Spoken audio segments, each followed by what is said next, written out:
friends, welcome to the 2020 Halloween special. As you can see, I am already in my Halloween attire. This year, I decided to go for Catwoman meets pandemic. I think it works. And I will be talking to you about orchids that scare me. Yes, there are orchids in this world that are more scary than me. Now, if you're thinking of something along the lines of this or this, terrible atrocities, I know. But no, I actually have stuff that is quite scary and I can actually show you. So these are the orchids that personally scare the heebie-jeebies out of me. So with that said, let's start with the number one orchid that scares me. Might be no surprise to anybody. Behold and tremble, the Miltoniopsis Nellie Isler. Now the reason why I'm super scared about this orchid is because I love it. This is, I think I will say, my favorite orchid, although I do like a whole lot of others, but this one simply refuses to do great for me, and I hate that. That's why I love her. Oh well, the Nellie Isler is a red orchid, and if you know a thing or two about me, you know that I love red and warm colors in general. Well, another thing about me you don't know is that I love everything that I cannot have, because I cannot have them. And the Nellie Isler, well, you just saw me holding it, but the truth is, I kind of replace them every year. If not every year, then every 2 years or so. Because these orchids absolutely hate my face. Mask or no mask, we just don't vibe. Actually, it has more to do with environment. This orchid is a cool grower. And as you know, my environment is anything but cool. It's actually very hot. So as you might expect, being that it's hot most of the year, it's not funny.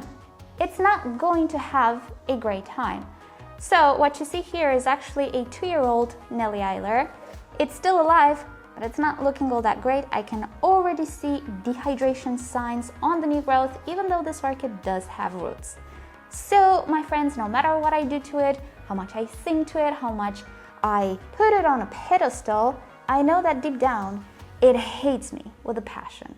Therefore, every time I look at it, I am scared, because I might see a new blemish, or a new wrinkle, or something missing, like an entire pseudobulb, which is rotting.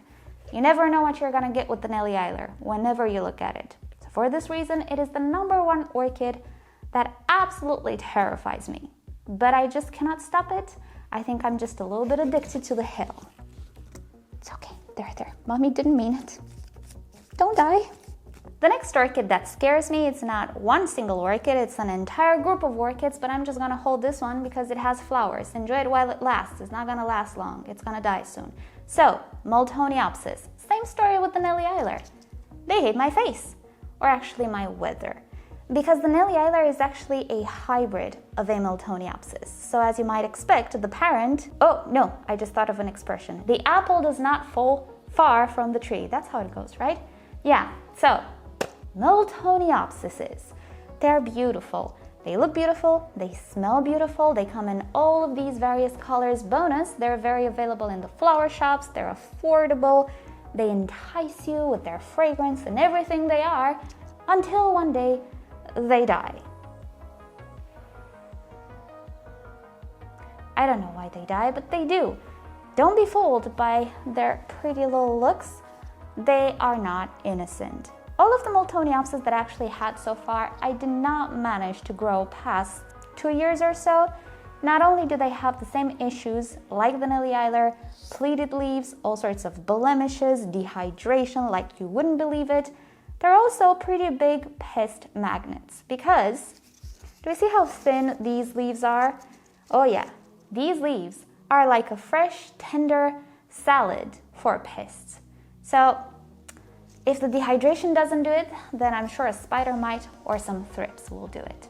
Therefore, again, whenever I look at a Miltoniopsis, I don't check for flower spikes, I check for signs of demise because I know it's coming. It's not a question of if, it's a question of when. There. I'm gonna enjoy you while you last. You don't look like you're gonna last long. Next orchids on my scary list, and these are some new ones. Draculas, you don't see through the mask, but I have a massive grin on my face. Draculas are even worse than the Nellie Isler and the Miltoniopsis because these are cool or cold growers. And I think you can tell they're not the happiest puppies. This year I decided to buy 2 of them just to try my hand, and I arranged for them a cool corner. You can see the video down below in the description if you missed it. Everything went okay until one day, I don't know, this happened. So this is the Dracula velutina. Yeah, I think she's gonna follow the Nellie Isler wherever it's going. This, on the other hand, the Dracula Felix, does not look like it's about to give up on everything. Yet, it might. When I purchased these orchids, they actually had flower spikes, and all summer long, I looked for that flower spike to emerge from between the slits of the pot, and I did not notice the yellowing leaves. Why did that happen? Simple: heat. These orchids hate heat. And during daytime, I did have my AC on, I pampered them, everything was okay, I gave them water, but come nighttime, and I'm starting to think about my electricity bill, so I turn off the AC. They did not appreciate that, needless to say. They don't know the concept of money. I cannot keep the AC all the time, I'm sorry. But anyway, since they were a test, I wasn't necessarily expecting them to just flourish, but you know, I had hope. I'm an optimist at heart. But what you see here is oh boy. Well, one cannot say it's good, is it? I'm hoping through the winter they will bounce back a little bit, but I know next year things will just go bad again. And needless to say, that's a little scary because if this yellow part reaches the bottom, then it's done. Poof, no more Dracula orchid. So, very fitting name for Halloween. Yes, I would have preferred to show you some flowers for Halloween, but no, this year we're gonna do a video about scary orchids, aka orchids that keep dying on me and hate my face. Okay. Next up, here we have an orchid that I'm not sure most of you know or remember. I don't even remember when I purchased it. This is the Esmeralda, give me a moment, Cathcarti. Yay! If you're English, you might pronounce it as Cathcarthii. So I purchased this orchid a number of years ago, insert random number of years ago because I don't remember, and ever since then nothing actually happened to it. Well, nothing good. A lot of bad stuff happened. So it kind of lost a few leaves on top. I thought it had crown rot, but no. The inside leaf just grew and damaged the leaf on top, which is very weird. Why would you do that? How weird is that? Why did you do that? And well, it didn't happen once, it happened twice. So now the beautiful leaf that managed to slaughter the other leaf has been slaughtered as well by another new leaf. So this orchid, as beautiful as it actually is, if you Google pictures with the flowers, you'll see. I do want to repurchase this orchid at some point. But as beautiful and lovely and wonderful as it is, I don't want to look at it. It gives me the creeps. There actually aren't many roots either. I don't know if this orchid created roots ever since I purchased it. I don't see anything. I don't understand this orchid, and it scares me because yet again, I don't know what I'm gonna see when I'm gonna look at it. Will it be another killer leaf? Will it be a killer keiki? A killer root? Anything is possible with it, but yeah. I just want to hide it under the table. A little bit of warning, the next orchid is literally scary. Prepare yourself, okay? Ta-da! Do you actually know what this orchid is? Can you even tell? Steodontoglossum navium. Why you do this to me? It's not the first navium that does this to me. It is the second. I thought the first one just had some issues because it was from Orchid Garden and that particular transit wasn't the best, but this is the second one that just melts away. I do see a few tiny new growths here and there, but I don't think this orchid will survive. The older pseudobulbs are completely rotten or dried. I don't even know what happened to it. The new growth has crown rot and it's trying to produce a new growth, which I don't think it will survive actually. And I didn't do anything to it, literally. The medium is not that bad. I've seen much worse and it doesn't even smell bad. So I don't think the medium is the issue. There were a lot of roots, But all of a sudden, all of these pseudobulbs decided to just give up on everything. Could be the temperatures, because this is supposed to be a cooler grower.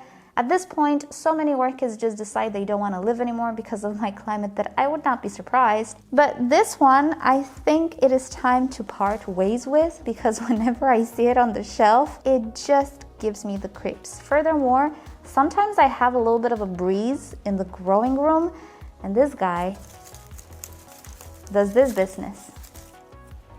It's nice for Halloween, but it's not nice early in the morning when it's very, very, very dark. And the last orchid I have for you is the wonderful, innocent little Phalaenopsis. Mini Phalaenopsis, normal-sized Phalaenopsis, whatever you'd like, insert Phalaenopsis here. Why do I find this orchid scary? Because it could potentially take over my life.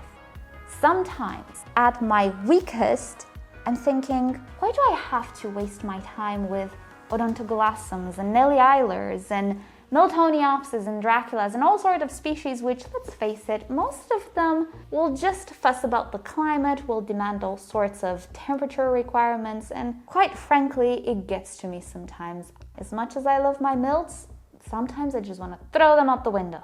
And in that moment, in my lowest of lows, I think how easy it is to care for Phalaenopsis. How easy they are to find and to purchase. They are super affordable. They're so varied. They come in all sorts of sizes. All the nurseries have them. All the flower shops have them. All people have them. And life would just be so much better without dying orchids.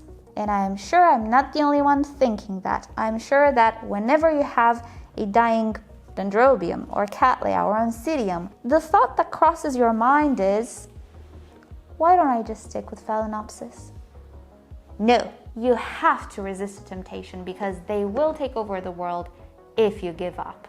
So, even though orchids can be scary, even though some of them will just not make it, it's not a reason to stop trying. Okay, I know that now I shouldn't really invest my money into Draculas and Mastovalias and all sorts of cool growers.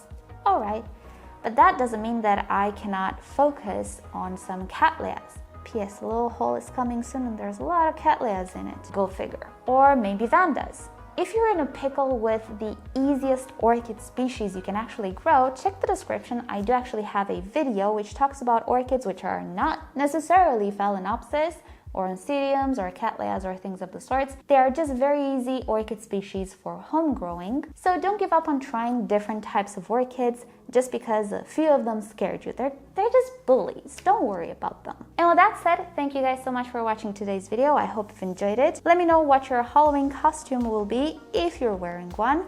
And with that said, I hope you have a great day and a great holiday if you're celebrating. Subscribe to my channel for more orchid videos, tutorials, experiments, updates, and other fun orchid subjects. If you wish to support the channel, do consider becoming a member or visit the merch store linked down below in the description. You can also follow me on Instagram and Facebook. It's always nice to stay in touch there as well. And with that said, I'll see you next time. Bye!